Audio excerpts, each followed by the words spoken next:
Essula y'e16. Mbanjulira Foibe mwannyinaffe ye muweereza w'ekkanisa ey'omu Kenkerea, mulyoke mumwanirize mu Mukama waffe nga bwe kigwanidde abatukuvu, era mumuyambe mu kigambo kyonna ky'ali yeetaaga gye muli, kubanga naye yennyini yayamba bangi era nange nze nnyini. Mumulamuse Pulisika ne Akula abaakolera awamu nange mu Kristo Yesu, abaawaayo obulago bwabwe olw'obulamu bwange, besseebaza nze nzekka, era naye n'ekkanisa zonna ez'abamawanga. Era mulamuse ekkanisa ey'omu nnyumba yaabwe. Mulamuse Epayineeto gwe njagala, kye kibala eky'olubereberye eky'omu Asiya eri Kristo. Mulamuse Malyamu eyabakolera mmwe emirimu emingi. Mulamuse Anduloniiko ne Yuniya ab'ekika kyange era abaasibirwa awamu nange, ab'amaanyi mu batume era abansooka okubeera mu Kristo. Mulamuse Ampuliyaato gwe njagala mu Mukama waffe. Mulamuse Ulubano akolera awamu naffe mu Kristo, ne Sutaku gwe njagala. Mulamuse Apere akkirizibwa mu Kristo. Mubalamuse ab'omu nnyumba ya Alusitobulo. Mulamuse Kerodiyoni ow'ekika kyange.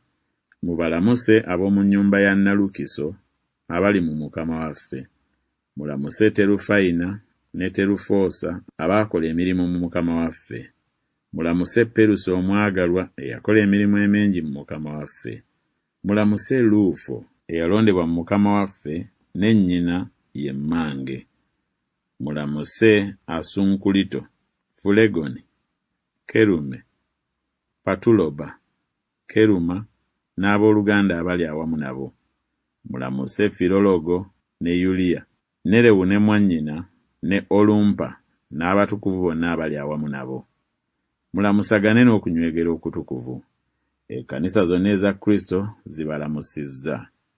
Era mbeegayiridde abooluganda mutunuulirenga abo abaleeta ebyokwawukanya n'ebyokwesittaza ebitali bya kuyigirizwa kwe mwayiga. Mubakubenga amabega abo, kubanga abaliŋŋanga abo si baddu ba Mukama waffe Kristo, naye ba mbuto zaabwe bokka, era n'ebigambo ebirungi n'ebyokunyumya obulungi balimbalimba emitima gy'abo abatalina kabi. Kubanga okuwulira kwammwe kwabuna mu bonna, kyenvudde mbasanyukira mmwe, naye njagala mmwe okubeeranga abagezi mu bulungi era abasirusiru mu bubi.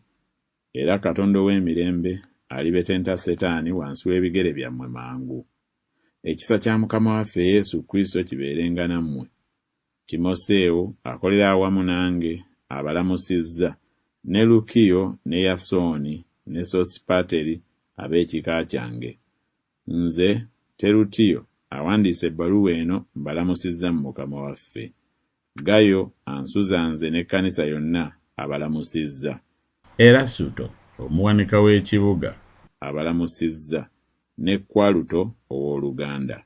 Ekisa kya Mukama waffe Kristo Yesu kibeerenga nammwe mwenna. Amiina. Era oyo ayinza okubanyweza ng'enjiri yange n'okubuulirwa kwa Yesu Kristo bwe biri, ng'ekyama bwe kibikkuddwa, ekyasirikirwa okuva mu biro eby'emirembe n'emirembe, naye kaakati kirabise ne kitegeezebwa amawanga gonna mu byawandiikibwa bya bannabbi, nga bwe yalagira Katonda ataggwaawo olw'okuwulira okuva mu kukkiriza. Katonda ow'amagezi omu yekka aweebwenga ekitiibwa ku bwa Yesu Kristo emirembe egitaggwaawo. Amiina.